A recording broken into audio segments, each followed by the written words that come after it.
Hey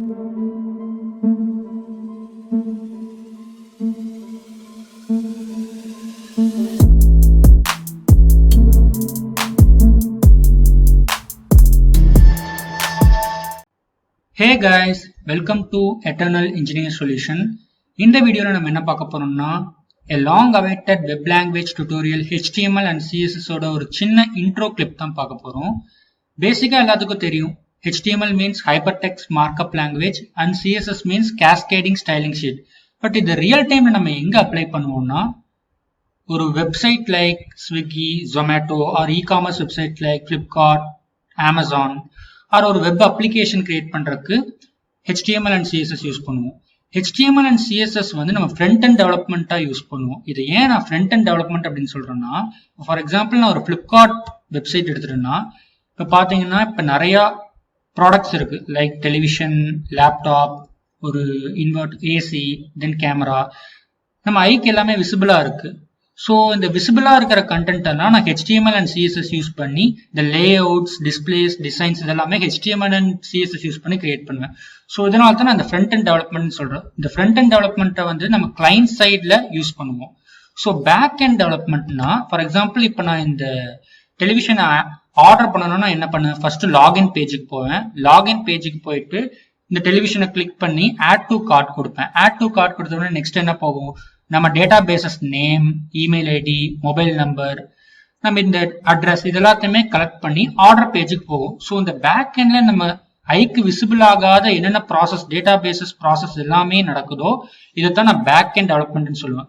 so HTML and CSS வந்து front end லாங்குவேஜா use பண்ணுவோம். தென் பேக் எண்ட் லாங்குவேஜஸா நம்ம Java, Python, PHP, .NET, Ruby, so இதெல்லாத்தையுமே யூஸ் பண்ணுவோம். ஸோ இதனால தான் HTML and CSS front end language சொல்றோம். ஜாவா, PHP, பைத்தான் இதெல்லாத்தையுமே பேக் எண்ட் அப்படின்னு சொல்றோம், பேக் எண்ட் லாங்குவேஜ் சொல்றோம். ஸோ நெக்ஸ்ட் ஒரு responsive e-commerce website or responsive website எப்படி இருக்கும்னா, இப்போ பார்த்துட்டீங்கன்னா எட்டர்னல் இன்ஜினியர் சொல்யூஷனோட வெப்சைட், இதுல ஃப்ரண்ட் எண்ட் நீங்க பார்க்கலாம், பேக்ல ஃப்ளோட்டிங் ஆகுறது, இந்த மாதிரி இமேஜஸ் இருக்கிறது, கண்டென்ட்ஸ் இருக்கிறது, இது எல்லாத்தையுமே நம்ம HTML and CSS யூஸ் பண்ணி கிரியேட் பண்ணியிருப்போம். ஃபார்ம்ஸ் இருக்கிறது, தென் கான்டாக்ட் பேஜ், சர்வீசஸ்ல போய் பார்த்தோம்னா இந்த மாதிரி லேஅவுட்ஸ் இருக்கிறது, ஒவ்வொரு லேஅவுட்டா கிரிட்டா கிரியேட் பண்றது, இது எல்லாத்தையுமே நம்ம HTML and CSS யூஸ் பண்ணி கிரியேட் பண்ணியிருப்போம். பேசிக்கலா நம்ம சி லாங்குவேஜ்லயோ இல்ல ஜாவா லாங்குவேஜ்லயோ நம்ம என்னென்ன யூஸ் பண்ணுவோம், ஒரு கண்டென்ட்டை பிரிண்ட் பண்ணணும்னா ஜாவால system.out.println யூஸ் பண்ணி பிரிண்ட் பண்ணுவோம். இதே சி லாங்குவேஜ்ல printf யூஸ் பண்ணி பிரிண்ட் பண்ணுவோம். இதே C++ல cout, cin யூஸ் பண்ணி பிரிண்ட் ஸ்டேட்மெண்ட் கொடுப்போம். ஆனா HTML and CSSல வந்து நம்ம tags அப்படின்னு யூஸ் பண்ணுவோம். இப்போ ஃபார் எக்ஸாம்பிள் இந்த பேராகிராஃப் வெப்சைட் டெவலப்மெண்ட் கீழே இன் almost every company and organisation இப்படிங்கிற வேர்டை பிரிண்ட் பண்ணணும்னா நான் P டேக் யூஸ் பண்ணுவேன்.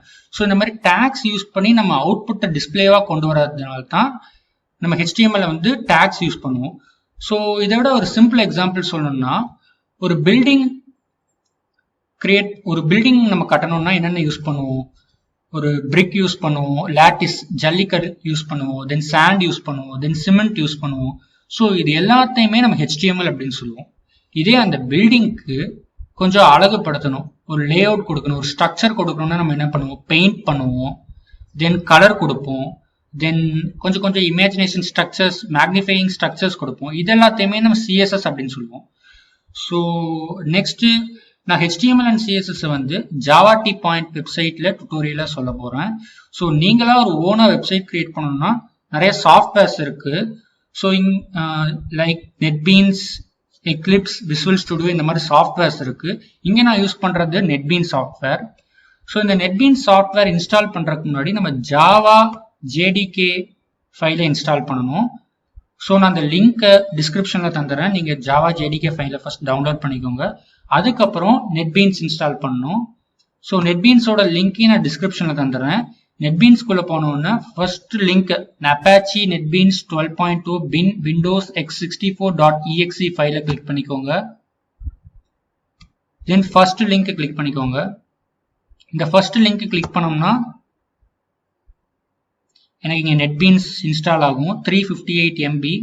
ஸோ நான் ஏற்கனவே இன்ஸ்டால் பண்ணனால நான் கேன்சல் பண்ணிக்கிறேன்.